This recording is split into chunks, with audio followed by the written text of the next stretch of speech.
নমস্কার, 24 ঘন্টায় আপনাদের স্বাগত। আপনাদের সঙ্গে রয়েছে আমি কুনাল। মোর্চার ডাকে পাহাড়ে চলছে 12 ঘন্টার পাহাড় বন্ধ এবং সকাল থেকে উত্তেজনা ছড়িয়েছে 3টি মহকুমায়। কোথাও কোথাও পুলিশের সঙ্গে মোর্চা সমর্থকদের ধস্তাধস্তির খবর পাওয়া গেছে। এখনো পর্যন্ত কয়েকজন শীর্ষ মোর্চা নেতা সহ শতাধিক সমর্থককে আটক করেছে পুলিশ। এর মধ্যে রয়েছেন যুব মোর্চার সভাপতি বিনয় ঘিসিং। কার্শিয়াং থেকে আটক করা হয়েছে জিটিএফ সদস্য অনিক থাপাকে। তৈরি রাখা হয়েছে কম্ব্যাট ফোর্স ও পেরঙ্গের গাড়ি ভাঙচুরের অভিযোগ উঠেছে মোর্চার বিরুদ্ধে এবং পাহাড়ের 3টি মহকুমায় ত্রিস্তরীয় নিরাপত্তার বন্দোবস্ত করা হয়েছে। আমরা এই মুহূর্তে সরাসরি চলে যাব পাহাড়ে। আমাদের প্রতিনিধি কালিম্পং থেকে আমাদের সঙ্গে রয়েছেন কমলিকা সেনগুপ্ত। কমলিকা, যত সকাল হচ্ছে, সময় গড়াচ্ছে, তত এই মুহূর্তে বন্ধের চেহারাটা ঠিক কেমন নিচ্ছে পাহাড়ে?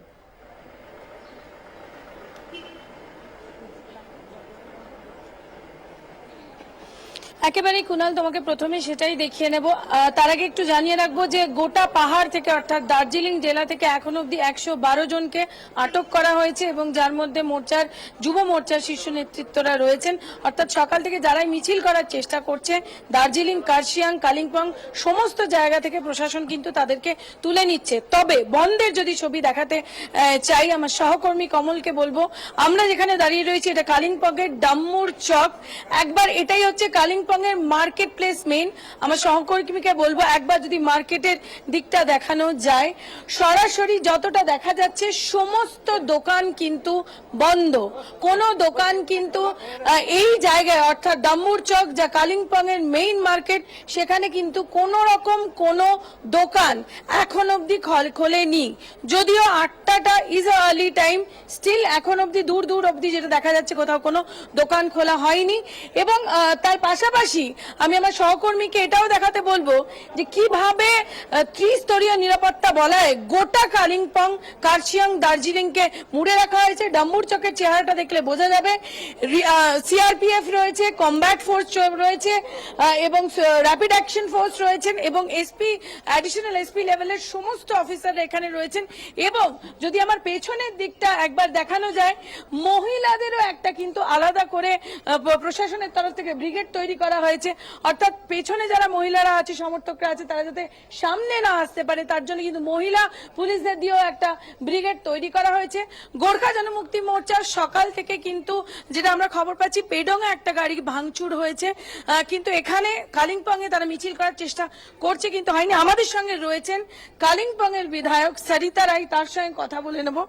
সরিতাজি, এটা বলুন যে সকালবেলা থেকে 112, প্রথম প্রশ্ন হচ্ছে যে বন্ধ তো কালকে কোর্ট বলে দিয়েছে is illegal, then why are you doing it? पर कोर्ट के लिए तो उसका इलीगल होगा शायद, लेकिन हमको बाद में वो मिला है। अभी तो हम चल रहे हैं पीसफुली, हम ये सब कर रहा है। एसपी साहब के प्रशासन के साथ मिलकर हम बात कर रहे हैं। हम लोग पीसफुली और यहाँ पर कानून इस बंद को समर्थन नहीं करता है, कोर्ट ने ना किया है। अलग है कानून, जो है कानून का उसका अपना प्रक्रिया है। हमारा पार्टी का एक प्रोग्राम है कि 12 घंटे के लिए बंद, तो बंद तो होता रहता है संपूर्ण भारतवर्ष में, ये बंद तो रहता है। तो बस गोरखा जनमुक्ति मोर्चा के लिए एक कानून तो सरकार नहीं बना सकता है ना, तो कानून का फिर भी वो कोई रूल होगा तो उसका प्रक्रिया अलग है। क्यों ये बंद आप लोगों ने क्यों बुलाया?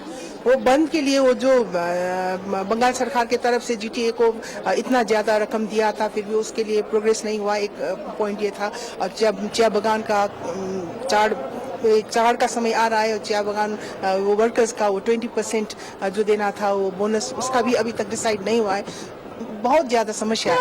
इससे कोई फल होगा? इससे कोई फल होगा? कोनो फल होगा? कोई तो होगा, हम तो आशा कर रहे हैं। फल के लिए तो सरकार को भी तो आगे आकर थोड़ा समझौता तो करना चाहिए ना। आप बोल रहे सुबह से शांतिपूर्ण हो रहा है, पेडोंग में गाड़ी तोड़ा गया है, आप कैसे इसको शांतिपूर्ण बोल सकते हैं? पेडोंग में, यहाँ कालिम्पोंग में मैं हूँ, कालिम्पोंग में नहीं हुआ है। कालिम्पोंग ने हमने एसपी साहब को बोल दिया है कि कैडर्स को शांतिपूर्ण ढंग से रखने का हमारा जिम्मेवारी है। लेकिन हम तो आज का प्रोग्राम प्रशासन के साथ कन्फ्रंटेशन करने का प्रोग्राम नहीं है। आज का प्रोग्राम है 12 घंटे के बंद, जस्ट प्रोटेस्ट करना है, हमको एक दिखाना है कि वी आर नॉट सेटिस्फाइड। तो इसके लिए इतना क्या इतना ज्यादा जनजाति? मेरे को बोलने दीजिएगा कि पेदोंग में जो एक तोड़फोड़ वो हमने सुना है। अभी हमको ये पता चला कि पेदोंग में हुआ है। वो मॉब क्या, वो सिचुएशन क्या हुआ है वहाँ को, तो मैं तो यहाँ पर हुआ, तो मैं नहीं हूँ इस वक्त, तो कहीं होगा शायद, वहाँ होगा। और कर्शियंग में भी, कर्शियंग दार्जिलिंग का स्ट्राइक का माहौल है, प्रशासन का पूरा बल ताकत हो रहा है। आप ही अभी बोल रहे थे कि सब फोर्स है, तो कंट्रोल करते हुए भी सिचुएशन शायद কমলিকা, তুমি আমাদের সঙ্গে থাকো। এই মুহূর্তে আমাদের সঙ্গে টেলিফোনে রয়েছেন উত্তরবঙ্গ উন্নয়ন মন্ত্রী রবীন্দ্রনাথ ঘোষ। আপনাকে স্বাগত 24 ঘন্টায়।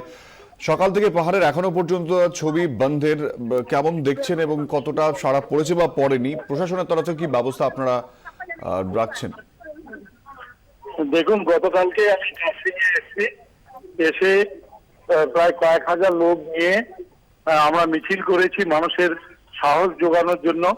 মানুষের কাছে হাত জোর করে আবেদন করেছি, দোকানদার, হাট বাজার, স্কুল কলেজ, সাধারণ মানুষের কাছে যে উন্নয়নের স্বার্থে আপনারা জনজীবন স্বাভাবিক রাখুন। মাননীয় মুখ্যমন্ত্রী গত 5 বছরে 50 বার পাহাড়ে এসেছে পাহাড়ের উন্নয়নের জন্য। এর আগে কোনো মুখ্যমন্ত্রী পাহাড়ে আসেনি, উন্নয়নও করেনি।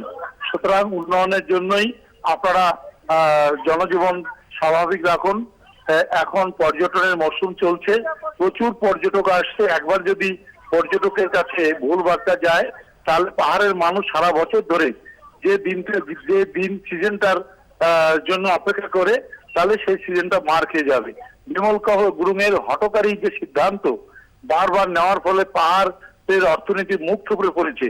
আপনারা আর সেই ধ্বংসাত্মক যে বন্ধের রাজনীতি, সেই ধ্বংসাত্মক বন্ধের রাজনীতির সাথে সামিল হবেন না। আপনারা মমতা ব্যানার্জির সাথে থাকুন, রাজ্য সরকারের সাথে থাকুন, জনজীবন স্বাভাবিক রাখুন। রবীন্দ্রনাথ বাবু, জানতে চাইবো পাহাড়ের মানুষের মানসিকতা কি কোথাও পরিবর্তন এই বন্ধে এখনো পর্যন্ত চোখে পড়ছে আপনাদের? মানুষ সাহস করে আগে রাস্তায় বেরিয়েছে, দোকানপাট খুলছে, গাড়ি ঘোড়া চলছে, চলছে, বাস টাস চলছে, জনজীবন এখন পর্যন্ত স্বাভাবিক রয়েছে। এখন তো 8টা মাত্র বাজে, দোকান টোকান বেশিরভাগটা 8:30 9টায় খুলতে থাকে, 10টা 10:30 স্কুল খুলতে থাকে, গাড়ি ঘোড়া আস্তে আস্তে বাড়তে থাকে। সুতরাং আমরা মনে করছি যে এই যে যেটা দেখেছিল বন্ধের যে রাজনীতি বিমল গুরু শুরু করেছিল, ধ্বংসাত্মক রাজনীতি, এটা ব্যর্থ হয়েছে। মানুষ প্রত্যাখ্যান করেছে, মানুষ উন্নয়ন চাইছে, মানুষ স্বাভাবিক অবস্থা।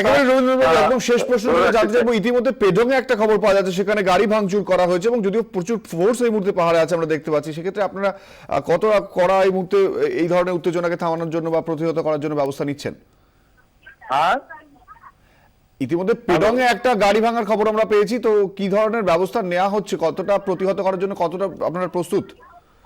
দেখুন, পুলিশ প্রশাসন তারা আইনের দিকটা দেখছে, আমরা মানুষকে সাহস যোগাচ্ছি, মানুষের পাশে আছি এবং মমতা ব্যানার্জি মানুষের পাশে আছি এই কথা বোঝাচ্ছি। দোকানদাররা, তারা ব্যবসাদাররা, তারা দোকানপাট খুলছে, তারা স্বাভাবিকভাবে ঘোরাফেরা করছে, স্কুল টুলে বাচ্চারা সকালে স্কুলে যাচ্ছে, গাড়ি ঘোড়া চলছে। আমাদের মূল লক্ষ্য হলো জনজীবনকে স্বাভাবিক রাখা, মানুষের পাশে দাঁড়িয়ে মানুষকে সাহস যোগানো। ধন্যবাদ আমাদের সঙ্গে কথা বলার জন্য। আমাদের সঙ্গে ছিলেন এই মুহূর্তে উত্তরবঙ্গ উন্নয়ন মন্ত্রী রবীন্দ্রনাথ ঘোষ।